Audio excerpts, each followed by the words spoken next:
Hello, everyone, and welcome to Nonprofit Vote's webinar on 2022 midterm turnout. I want to thank everyone who is attending today, as well as our speakers. If you have seen Nonprofit Vote webinars before, you may notice I am in a different location. I am in the field in Denver. We are visiting many of the nonprofits that we worked with over 2022, learning great lessons, hearing awesome feedback, and we're excited to put that to use in future years. But let's stay in the present or the very recent past for this afternoon and talk about last week's elections. Although I think, as Michael McDonald is going to tell us, it was a lot more than just last Tuesday in terms of when and where people were voting. So we're going to talk all about turnout today. We're going to start with a general picture of nationwide turnout, and then we have speakers from Circle at Tufts to really dive in on turnout among young people 18 to 29 and the trends happening there. So we have great speakers, a lot of material to cover, and we are going to have to end this webinar promptly on the hour. So I don't want to take up too much time, and I think we should just dive right in. So I first want to welcome Dr. Michael McDonald.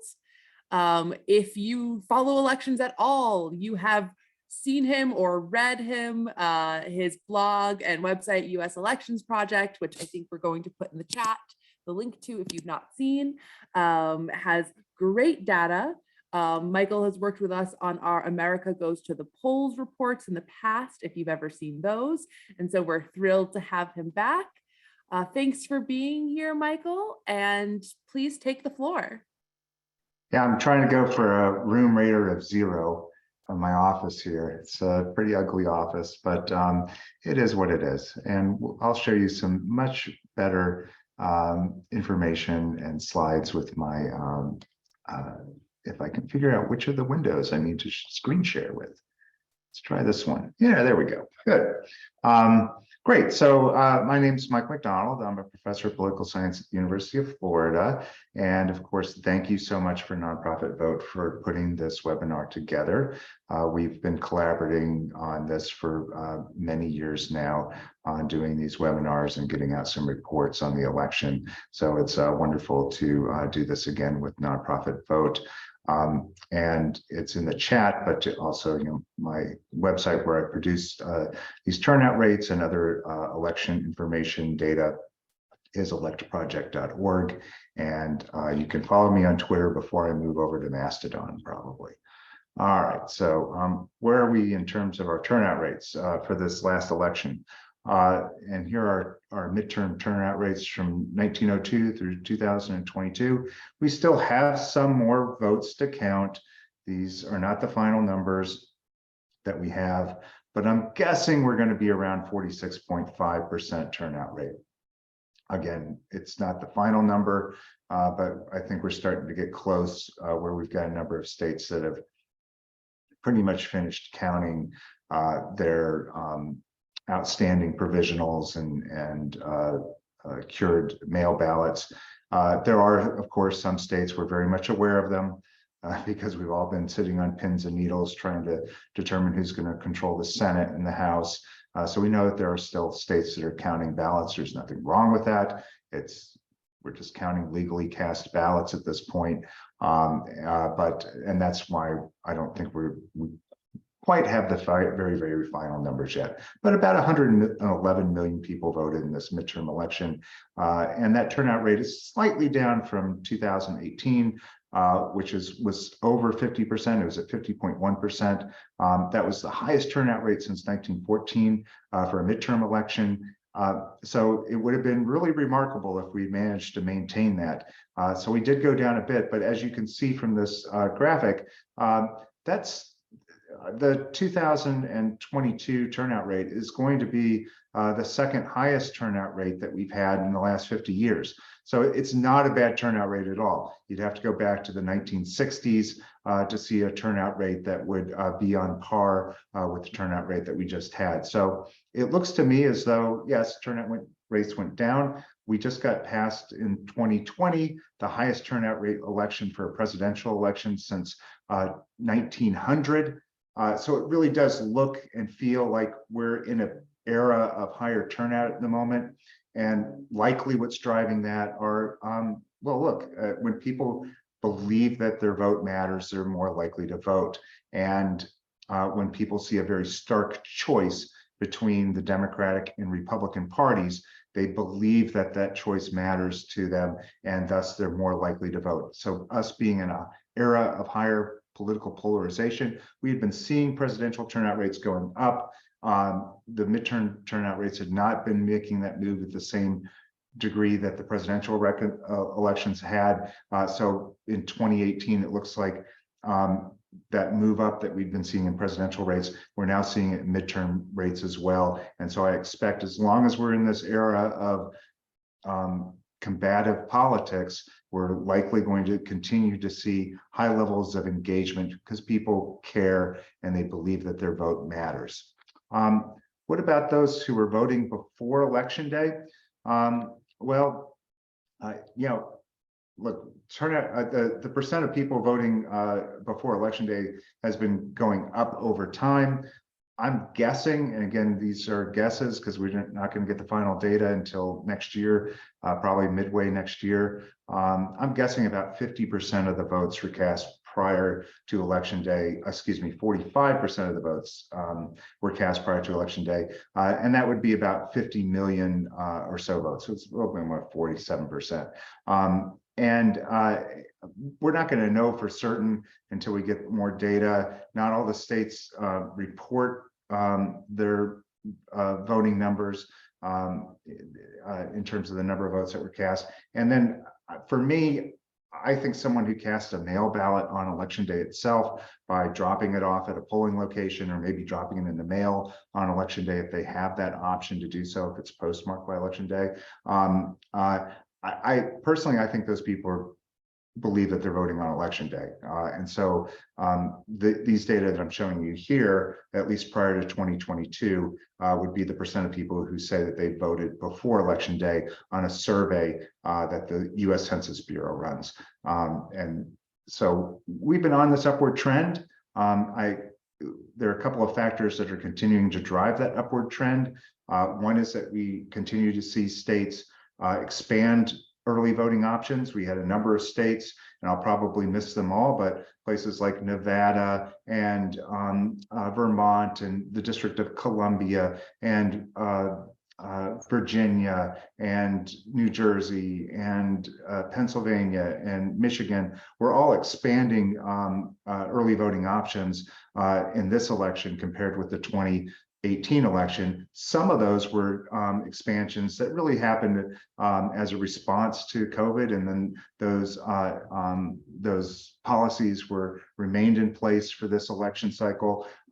Some of them were had already been adopted before 2020. Some of them, so some of this was already cooked in the books. Some of it happened as a response to COVID. I have a book on this called From Pandemic to Insurrection, Voting in the 2020 presidential election. I discussed this and many other things, all the wars and the politics that were surrounding the mail balloting and how voters responded to that. So I encourage you, if you really care and interested in that, read the book. This is the movie version of it. It's a shorter version. When we look across the states, what do we see? Well, we see unevenness in turnout. That's pretty much given. A lot of that's driven also by that same dynamic I said before. People vote when they care about the outcomes, when they believe that their vote matters. And one of the things that we can continually see in elections is that states with competitive elections tend to have higher turnout rates. They're getting a lot of money shoved into those elections because candidates believe that it matters, and national parties believe that it matters, and outside groups believe that those elections matter. So part of it is campaign dynamic, but part of it is behavior and belief from voters. And so again, we see that it's both mobilization and motivation by voters to participate. And when we look across this list of states, we see a lot of usual suspects on this list. Again, we're not quite there yet, so I don't know, Minnesota, don't go, claiming that you're the king yet again, but gosh, they just do it every election cycle. Minnesota tends to have the highest turnout rate. And if you look at these states, you're going to see a common theme about them. Most of them tend to be in that upper tier of states across the United States. What do those states have in common? They tend to have highly educated electorates. And we know that education is a high correlate with turnout. So part of what we're looking at here is competition. Places like Maine being on that list, Wisconsin, we know that there were competitive elections there. Minnesota had a gubernatorial election. It wasn't as competitive, although some of the polls might have suggested it was a little bit more competitive, but it wasn't as competitive as, say, Wisconsin was with its gubernatorial and US Senate election. But the other common theme that we have about these states, Minnesota and Wisconsin being side by side, they also tend to have very highly educated electorates. They both have same-day registration. These are some of the factors that we see that will lend themselves to higher turnout. Now, some of the other states on this list also had very competitive elections, but they have a different type of election system that may aid in turnout, and that's vote by mail. So you look at places like Oregon and Colorado and Washington, they're vote by mail states. And while Oregon and Colorado did have highly competitive elections, and Colorado also has same-day registration, Washington really didn't, they had some elections that were somewhat competitive in the congressional level, but they still had a very healthy turnout. And part of that, I think, is driven by the fact that they had a vote by mail that was helping them lift up their turnout. And then you see like one newcomer into this list of the top 10 states is Pennsylvania. And again, we had a highly interesting and competitive US Senate and gubernatorial election in Pennsylvania, and that seems to have really drawn people to the polls in that state as well. So again, these are very common patterns that we see. I could look at another election year and we would see very similar patterns about which states are leading the rankings in terms of the turnout. If we look at the states that are on the bottom, we see a different story about competition. Many of these states that are here on the bottom, I use the bottom 11 rather than the bottom 10 because I wanted to grab Louisiana as well. Louisiana and some of these other states on this list, Tennessee, Mississippi, Indiana, I'm probably going to miss some, New Jersey, Oklahoma, they didn't have a statewide election. Because of crooked timing of the US Senate elections, or something to do with the crooked timing of their gubernatorial elections or other state offices. They didn't have a statewide office on the ballot. And so it's congressional elections that are driving turnout. And because those, there is some competition in congressional elections, there's not zero, but for the most part, most congressional districts aren't particularly competitive. And the pundits were saying, the handicappers were saying 40 or less of the congressional districts would be toss-ups. And so that the fact that even if you have one competitive congressional election in your state, it's just not going to be enough to sustain a turnout. You're going to need something else. And it's really those marquee races, those statewide races, or in a presidential election, that really drives turnout up. And so again, it's not surprising to see a number of these states on the list, but we also see some states that don't make it particularly easy to vote. And so if these deep South states, places like Alabama, Mississippi, they're perennially on the bottom of the list. There's one state though, Hawaii, which is Now it's on the bottom 10, but at least it's not the bottom. And I know that sounds, not all that great, but they do run vote by mail elections, and it probably is helping Hawaii. It's just that Hawaii is such a blue state, and it's not a particularly competitive state, that the vote by mail is not having quite the same effect as we might see in another state where there's higher levels of competition and interest in the elections. So again, what we see typical with a midterm election is patterns of competition and the election laws and the nature of the electorates. Those tend to drive turnout. They did this in this election, just as they did in last elections. It still was a pretty healthy turnout. Wasn't quite as high as turnout as 2018. That's really, for me, not a disappointment. 2018 was an exceptional election. The fact that we did not revert all the way back down to the less than 40% turnout in the 2014 election, which was the lowest turnout rate since 1942, that's a good thing. And I think we're going to be in this era of highly competitive, highly interesting elections for the next few cycles for president as well. So I still expect that this is not necessarily a signal that we're going to revert back to the 5 decades of turnout that we saw, now that Trump may or may not be leaving the scene. I think we're still in this pattern of higher turnout. And as I look forward to 2024, I expect we're still going to see a very healthy turnout rate for the 2024 presidential election. Thanks. Thanks, Michael. There's a couple questions in the chat and Q&A box that might make sense to get to just before we move on too much. And one is about turnout rates in Arizona and Nevada. I don't know if you have those handy, if those are done. And there's just sort of some general chatter about, certain states, especially those that do use more mail ballots, their turnout rate could actually go higher for 22 as the counting process becomes complete and official. Anything, any data or insights there? Yeah, we don't really have the final counts. I'm trying to project off of what the states are reporting as their unprocessed ballots when I'm calculating these turnout rates. Arizona would come in at number 15. They're just shy of 50%, so they may make it over 50%. So they are above the median, or the average, I should say, turnout.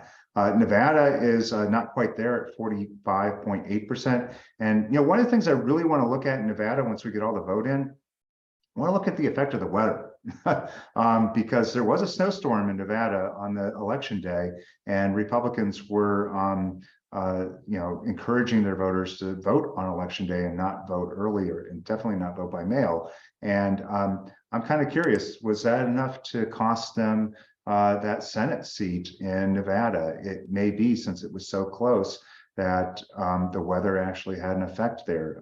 But again, there's going to be more investigation that we're going to be able to do over the coming months as we get the data and be able to analyze it and crunch it and see if we can deduce if there were some of these effects, like the effect of weather in Nevada. Great. And some folks are asking about age and race breakdown. So when will we have sort of that demographic picture? Well, I mean, you could kind of get it from looking at the exit polls. And look, I work with the exit poll organization, so I love them quite a bit, but they're really not meant to get a profile of the electorate. The weighting scheme on them is not really designed to get us a good cross-section of the electorate. So it is an approach, and we may see that from the Tufts crowd of using an approach and a technique of using the exit polls to estimate the turnout rates for different groups.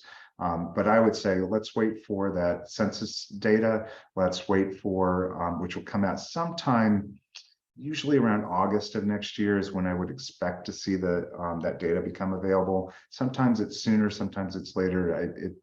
It just depends on how fast the Census Bureau can work.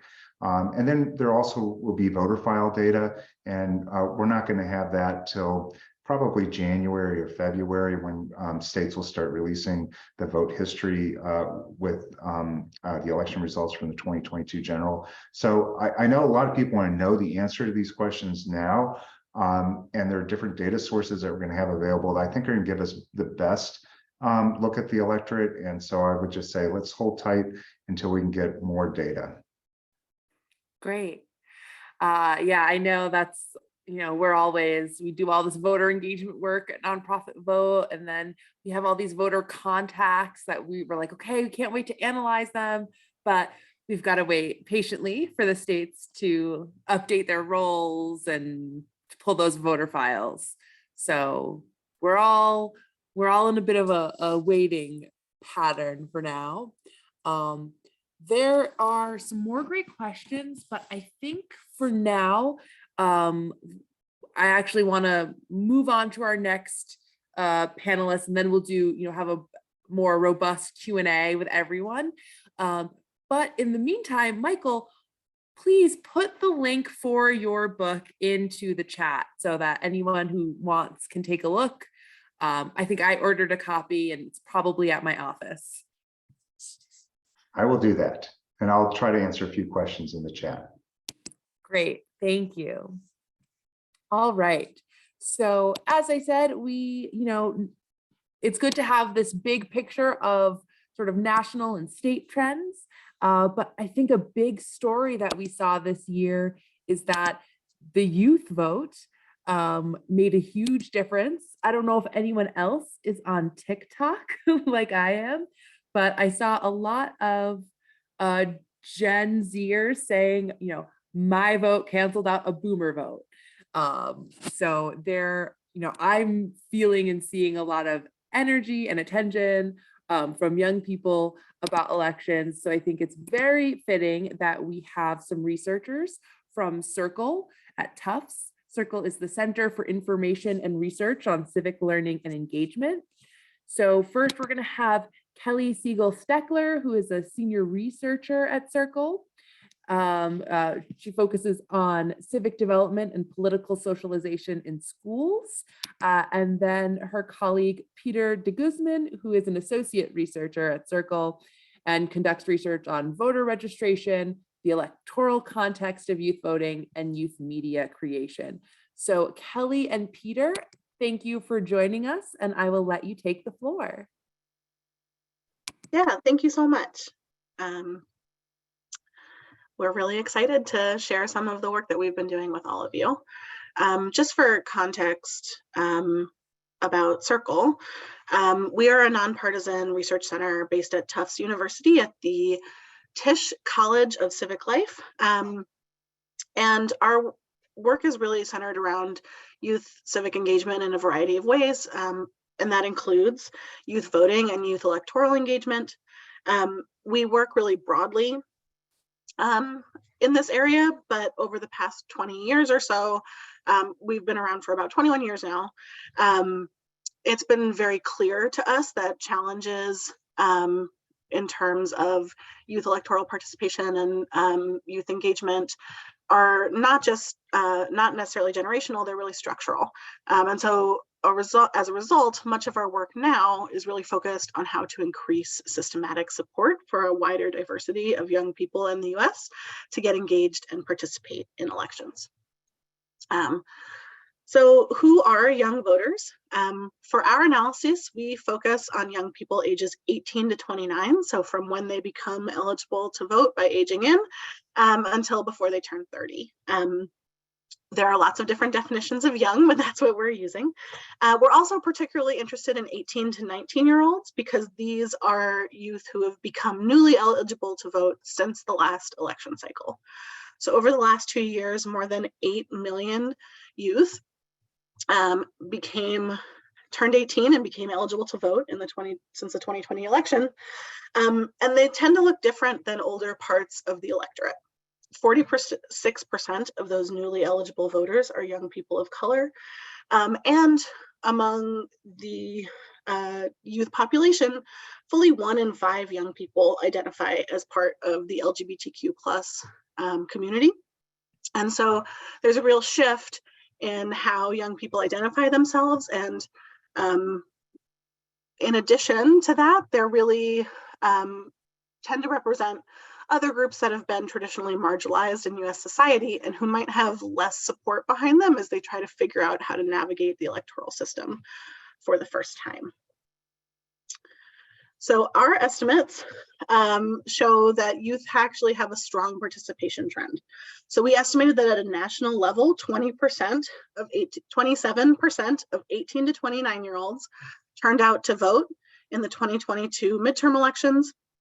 And we believe that in sort of an aggregated set of key battleground states, that number was higher, closer to 31%. And while 27% might not seem like a lot at face value, we were just talking in the 50s with Michael, that is actually the second highest youth turnout over the last 30 years, second only to 2018.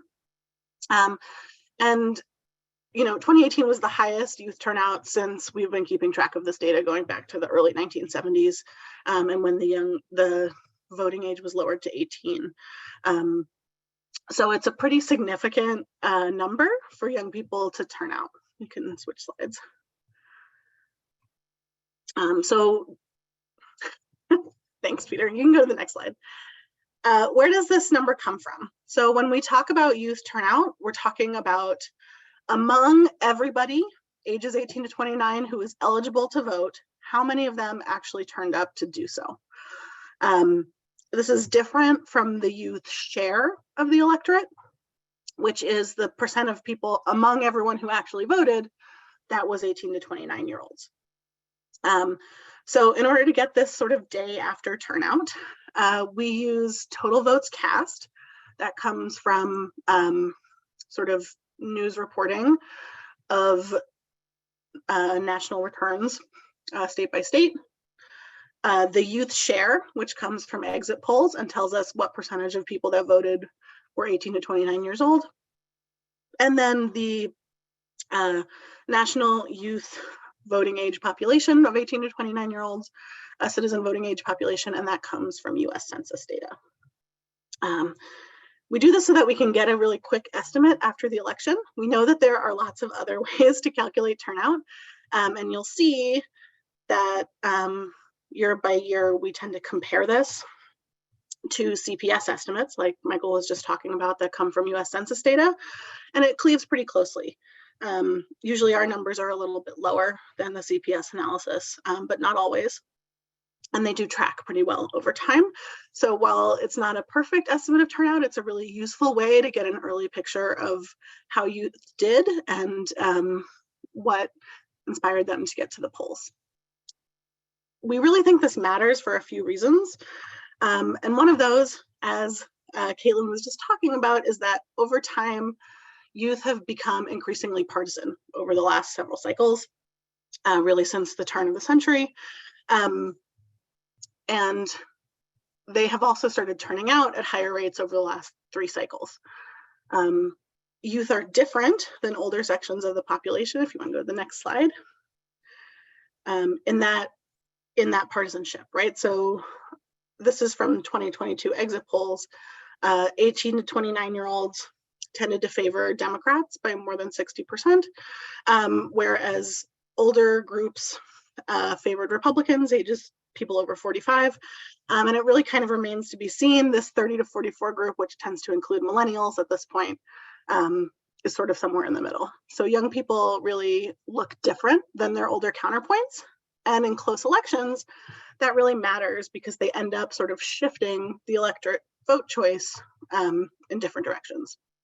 So we have on the next slide, in key races, where young people vote really decisively in one direction or another, those net votes can be greater than or close to the margin of victory for victors. So this year, In the Georgia Senate race, the Nevada Senate race, and the Arizona governor race, estimates of a net youth vote for Democrats were much larger than the vote margin for the winning candidate. And youth could really play a decisive role in those outcomes. Especially in states where they look very different from the rest of the electorate. Peter, if you want to go to the next slide. They had a opportunity to really be major influencers, especially in Pennsylvania, for example, and Wisconsin, where you can see there's a really strong preference among youth for one party over another. They look very different than older voters, and they can have a real impact on the outcomes of elections when they show up and when they are engaged in the electoral process. So with that, I'm going to turn it over to Peter, who will share about some of our ongoing research about policies that impact youth registration and turnout, as well as what lessons practitioners can take away from this to think about supporting young people moving forward. Thank you, Kelly. So as we think about this midterm election, where we saw the second highest midterm youth turnout in the past 30 years, I want to talk a little bit more about the policies that impact youth registration. And as Professor McDonald mentioned, there's a lot of different factors that can impact registration, but here we're going to focus on a few that specifically can help young people get on the polls or on the registered rolls. So the first one I want to talk about is automatic voter registration. So this summer, our team conducted a scan of the electoral policies in the 50 states and DC with a focus on those facilitative electoral policies that can support young people, as well as paying special attention to those that can make it more difficult for them to vote. So thinking about a policy like automatic voter registration, which reduces barriers for young voters by automatically registering eligible voters when they complete an official transaction with certain state agencies, such as the Department of Motor Vehicles. We saw that since the 2020 elections, 4 states, so Delaware, Maine, New York, and Hawaii, have passed legislation to create automatic voter registration systems, although Delaware and New York have not yet implemented their systems. And previous circle analysis of 2020 data found that when controlling for factors such as education and income, voter registration among young people was 3.5 percentage points higher in states that had implemented automatic voter registration. So as I mentioned, 20 states in DC had implemented those in time for the 2022 elections. Another policy I wanted to bring attention to that I think may impact a lot of our partners on this call is the policies around training for voter registration drives. So voter registration drives have a lot of nuanced policies that come with them. So I recommend that folks check out guides such as those published by the Fair Election Center and Campus Vote Project, who publish guides for all 50 states in DC, which can be a really helpful resource. But we found that most states don't require training from the state before an individual organization can conduct a voter registration drive. But some states do have these training requirements. And some of them are conditional upon the amount of registrations that you collect or the number of applications that you request from the state. So in Maryland, training is mandatory for those collecting at least 25 voter registration forms per day. And we saw that in 4 states, so Colorado, Delaware, New Mexico, and Texas, training is required from the state regardless of the amount of applications collected. And for us, this is really important. We know that young people are contacted less than older people. So when it comes to voter registration drives that can meet young people where they are, it really matters. The requirements around them really mattered for organizers. We also know that these training requirements do differ from the requirements in some states for organizers to register with the state.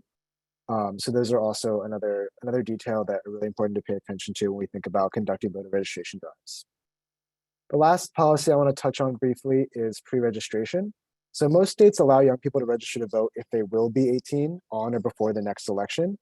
And some states even allow young people under the age of 18 to vote in a primary election if they will be 18 years old on or before the following general election. But we found that 20 states allow 17-year-olds to pre-register to vote regardless of their age at the time of the next election, so all 17-year-olds. And 16 states in Washington, D.C. allow all 16-year-olds to pre-register to vote. So this can help young people because they can complete a voter registration application that will allow them to be automatically added to the voter rolls when they turn 18. And we found that having a pre-registration law in place in 2020 was associated with a 9 percentage point increase in the county's youth voting rate. And as we'll talk about, shortly, the newest eligible voters, so as Kelly mentioned, the 18 and 19-year-olds, they often lag behind their slightly older peers in electoral participation and registration.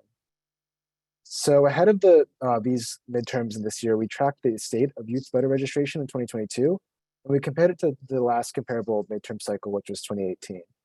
So it's a tough comparison because the 2018 midterms featured the highest youth voter turnout in any midterm election since the voting age was lowered to 18.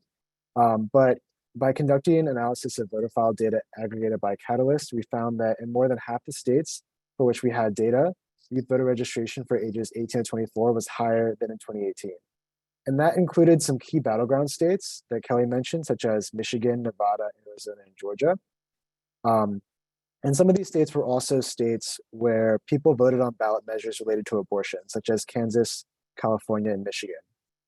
Thinking about the youth electorate nationally, and this is for ages 18 to 29, we saw a gender gap emerge this year. So young women accounted for 53% of new registrants between August and November 2022, and young men comprised 47% of new registrants. And this is a shift from previous election cycles in which voter registrations had been fairly split by gender. So as I mentioned, these are some of the competitive battleground states. So we saw that youth voter registration was higher. You can see Michigan and Kansas and Nevada really stand out here, but even there are even some higher rates in states such as Arizona and Georgia that are very competitive. As I mentioned with that gender gap, one thing that we were paying attention to and we recently released a post on is the issues that bring young people to the ballot. And this year, one issue that we're tracking very closely, as I mentioned, is abortion. So using national exit poll data, we saw that youth were the only age group to name abortion as a #1 midterm priority. Before I close today, I want to draw our attention to that youngest age demographic, so ages 18 and 19. We saw that most states in 2022 were lagging behind their 2018 youth voter registration numbers. So Michigan and Nevada were ahead of their numbers, but other key competitive states such as Florida, Georgia, Arizona, and Ohio were behind their 2018 numbers. And this is a specific age group that had to register to vote for this cycle. And they're more likely to be neglected by political parties who rely on past or likely voter lists for outreach. And we saw some variation in 2020, but we see that these younger voters are often contacted less than their older peers, and they're less likely to see information about elections on news websites or in print. So we're conducting ongoing research to see if these trends continue with these younger voters or if they were contacted at higher rates this election year. And thinking about this youngest group of voters has led us to develop a framework called Circle Growing Voters, and I'll include a link in the chat and send it to our organizers. But this is our research that it really takes a village. So it takes an ecosystem of stakeholders and institutions that support young people so they feel prepared to participate in civic life when they turn 18 through voting or through other ways. So they're really empowered and supported by educators, political and community organizations, as well as election administrators and other young people. So I encourage you to check out that Circle Growing Voters report for more information on our research, as well as recommendations that we have for different groups that seek to support youth civic engagement. So thank you. I will pass it back to our organizer. Thank you, Peter. Thank you, Kelly. Really fascinating data and great to really focus in on this really important part of the electorate. We have a lot of questions from the audience, which is great because we do have a good bit of time to get through these. So for anyone asking, there are some folks who are asking about state level data. So for any of our panelists, where do you recommend people go if they really want to dive in to what is happening specifically in their own state? Well, I am posting the turnout rates on my website and I'm updating them as we get new data. So sometime around December, mid-December, early January, we'll probably have the very final certified numbers from all the states. So for the overall top level numbers of who voted, I would look there. For the the state level data on the early voting, again, the aggregate numbers, we won't really get those until we get some of these certified reports from the states. But then they may not even be reported there. It may be that we'll have to wait for the EAC's voting and election survey before we'll be able to get some data out of those states. Great. How about at Circle? Is there anywhere that people can find some state level youth data? We are also sort of lagging individual state analyses at Circle. So we do have some more detailed analyses on at our Circle 2022 Election Center, which Peter posted in the chat. And you can see some information, especially about those battleground states there. But we will release more data at a state level and even in some cases a county level as CPS data and voter file data becomes available in the new year. Yeah, I definitely wouldn't say you're lagging. You know, if people think counting votes takes a long time and not analyzing the vote totals and the voter rolls and finding that demographic data takes that much longer. So let's see, we have some, I am seeing some questions, as I think you said, Peter, people care on this call care a lot about voter registration drives. We're a voter registration drive happy group. And so there were a couple questions about that, like what type of training is required? And there might be another one, but anything else, you know, you can say about the training piece? That's a great question, and I think it implements on the at the state level. So I haven't done an in-depth analysis on, you know, what are the boxes that need to be checked by election officials doing that kind of training. I do know that in some states, such as Texas, you know, the training is also limited to which county you're allowed to register voters in. So when we think about it as a youth perspective, we see a lot of young people report having issues getting to the polls that are logistic, such as having transportation or having time. And I can also see that being a barrier for young people that want to register other voters but will need to attend a training, you know, that may not be offered as often. We also, one thing I didn't include in our presentation but that we're excited to look into is that early voting policies change a lot in states at the county level. So there's a lot of discretion that county election officials have. And I think along with that, one thing I'm really interested in is how often those trainings are offered. So I think in some states I've seen there's like requirements for trainings to be held a certain amount of times in an election cycle or calendar year, but I can also see that maybe being a barrier for young people who aren't able to attend certain trainings. Yeah, and I saw some folks are asking, you know, which states don't allow drives or what constitutes a drive. And, you know, you mentioned the Fair Election Center fact sheets. Maybe Kimberly can put a link to those in the chat because we use them all the time ourselves. So I know there are a few states. I'm originally from New Hampshire. In New Hampshire, there are no voter registration drives because you go to the county clerk and you register there. And only state designated election officials can actually get you registered. There's no online registration. There's no registration drives. North Dakota, another state, there is no voter registration. So there's no need for a drive.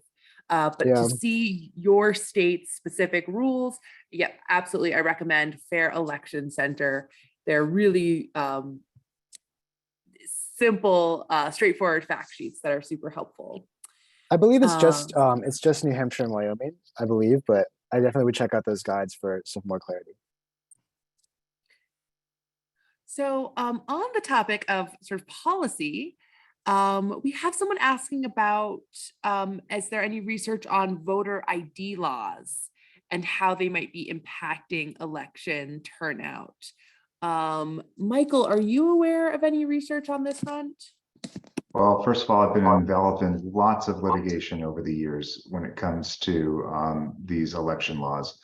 And as we went into this last election, there was a lot of cheering from the Republicans in the state of Georgia, for example, a state that we've successfully litigated against multiple times, about SB 202, their new voting laws, which made it more difficult, for example, for people to cast a mail ballot or at least request one. And they said, well, look, all the early voting, it must be, turnout's really high. So therefore, the law didn't have a negative effect. And look, if it's not clear, there are multiple determinants to turnout. It's not just the law. And so the question really isn't whether or not when turnout went up, whether or not it went up for all groups the same amount.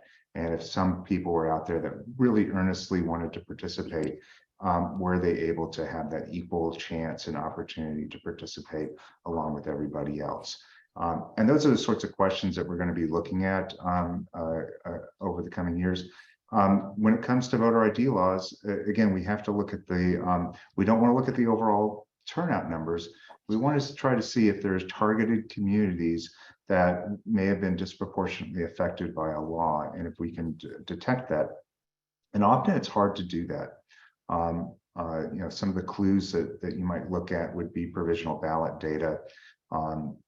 If there was a reason for a ballot rejection being a lack of an ID, that would give you a clue of the people who had attempted to vote and weren't able to because they lacked ID. But that still doesn't tell you whether or not there was a deterring effect on people that didn't have the ID, who decided that they just weren't even going to show up to vote because they knew that they wouldn't be able to.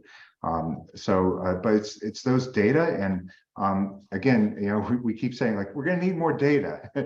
We're going to need more data. Let me just say it again. We'll get information and we'll be able to determine, like in Georgia, someone who wasn't able to cast an absentee ballot, were they able to vote by another method? And were they able to overcome the barrier of needing a wet signature on a piece of paper in order to request a ballot, which was a change of the law in Georgia. Those are the sorts of things we'll be looking at over the in the coming months and years. And unfortunately, we may not have enough information from even one election to start coming to a conclusion on the effect of these laws. So sometimes it takes multiple election cycles before we're able to develop the evidence, the corpus of evidence, to say whether or not a law really did affect a particular community. Thank you for that. And I cannot let the topic of voter ID pass without mentioning our awesome partners at Vote Riders. So if you're unfamiliar with Vote Riders, voteriders.org, they do great voter ID information and assistance. So if you are in a state that has an ID requirement, you should definitely check them out. Let's see, we have a question for Circle about youth turnout and if we know anything about if they voted early or by mail and what percentage voted early. That's a great question. And I think, yeah, that's a great question. I think it's something that, we need more data on. So I can't tell you right now. We do know from exit polling, there is an option in exit poll to indicate, did you vote by mail? Did you vote early? But I think we really want to wait for more data on that. We published, we did some analysis before the election on vote by mail and young people's experiences with that. And I think that as Professor McDowell showed in that chart that really went up for 2020, and we saw from the Election Assistance Commission, a lot of people have more experience after 2020 voting through non-traditional methods, so by mail or early.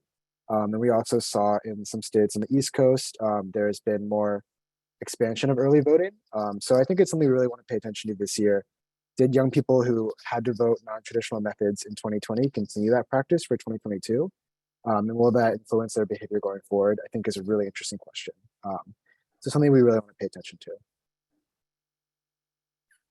I will say, sort of counter to that, this is not about this election and turnout in this election, but we do know some things about young people's decision-making around voting that help us think about early voting and when and how young people vote. So the first is that there's evidence that young people wait longer than other folks to make a decision about who they're going to vote for. And we know that young people, because they're residentially less stable than older folks, tend to take advantage of same-day voter registration more than others when it's available to them. And so those are two things. There's also evidence about their vote by mail preferences that Peter has done quite a bit of work in. But those are some things we know about young people's behaviors around voting that might influence some of that about early voting or vote by mail. So I think this might be a nice tie-in to that. A very thoughtful question about automatic voter registration and students, especially if they've become registered at their home address, but now they're in state at school, but maybe far away from their home polling place. How do you have any ideas as to how to best inform students of this choice, and how to navigate that part of the voting process?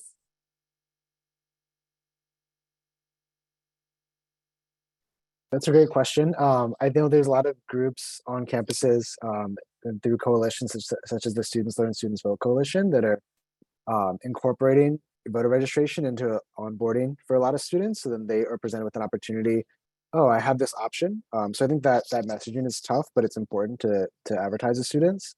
And I know that there are a lot of different considerations on the student level around the ease of voting. So some states require notarization or signatures. So when in a former role, when I was organizing students on this campus, a lot of students weren't aware of that notary requirement or could not struggle to find people to witness their ballot. So that's something to think about. And I think that's really what it comes down to, organizing and creating helpful guides and reports and social media graphics that a lot of on-campus groups are doing a great job of that. Thank you. Right. Well, we don't have a lot of time left, and there are a lot of questions. I think a lot of them would get the same answer of, we need to wait for more data to come out. But there's a great one that I think might be a nice note to end on if each of our panelists can take a minute or two to answer. Does this election give us any clues for turnout in 2024? Why don't we start with you, Michael? In a way, I've already answered that question in my presentation. I do think that we're in a period of higher level of participation. If I think in retrospect, when people look back at the polling errors or the missed forecasts that people had about how this election was going to play out, one of the things that they're going to look at is the fact that some of the polls that showed the Republicans doing a bit better were those that had a low turnout model for their poll, and those with the higher turnouts were the ones that were more accurate. Then I would say for discerning people going into 2024, if it is true that we are in this era of higher turnout, have a little bit more faith in the polls when they do release their estimates by different methods. Look at the higher turnout models. Now, it could be that we get to 2024 and it's going to be a blowout election for whatever reason. That happened in 1996. So we could see a very low turnout election. We just have to wait for the conditions to understand where we get there. But I think right now we're not in a period of higher turnout. And if you are, just expect that. And when we do have higher turnout, since the circle people are here, look, turnout goes up for everybody, but those older people, they're already voting at a very high rate. So yeah, their turnout rate goes up some. It's the younger people that are going to show up at a higher rate. So if you look at it, there's going to be a closing of the gap as we get into this next presidential election. We're going to see younger people lifted up in terms of their turnout rates. The trick for everybody here is, how do we get them to vote like old people? And whoever can fix that, whoever solve that problem, you win a Nobel Prize, because that is the thorny question that has been troubling and plaguing U.S. politics for about 50 years. Thank you. Okay, Kelly, so any clues for turnout or any answers to Michael's question on how to get the young people to vote more? Well, I do think, this is the third election cycle in a row where young people have been turning out at historically high rates. And we hope that that will start to convince people that young people do care and are engaged. And we hope that that's a trend that continues. I would say a huge part of getting young people to turn out is getting them registered. Among young people who are registered to vote, their turnout rates are pretty comparable with older generations. Registration is a real barrier for young people in a lot of ways because they have complicated living situations and other things. And so among people who do a lot of work in getting people registered, that is an area where young people need support and help and guidance along the way to make sure that they are able to get registered, that they know where they're registered and how to vote, and sort of get the support from their community around them to make sure they get to the polls, whatever that looks like for them. Thanks, Kelly. So Peter, any other thoughts and anything we should be on the lookout for, especially when it comes to policies that might impact youth and general voter turnout? Those are great questions. Speaking on the first question, I think, we think of voting as habit forming. So having had these high participation elections gives promising signs for future elections. I think one thing that we're going to continue to follow and track closely is, like Professor McDonald mentioned, bills such as SB 202 in Georgia and other bills that impact how young people can register and vote. So we've seen some different policies, Supreme Court decisions in Wisconsin, other policies in Florida. So young people are participating for the first time, but adapting to an electoral landscape that's changing as each election sees different policies in place. So I think that's one thing we're going to continue to monitor as we head towards 2024. All right. Thank you so much to our panelists. You're all in high demand right now in this post-election time. So thank you for taking an hour to spend with us. And for everyone still on the call, we will have many more webinars and discussions about turnout, and we all look forward to more data and more information. Please, if you can, take a moment to take the survey. It'll pop up once you exit the webinar. But again, thank you all so much. This is the last webinar for 2022, and we're ending on time. So good job all around.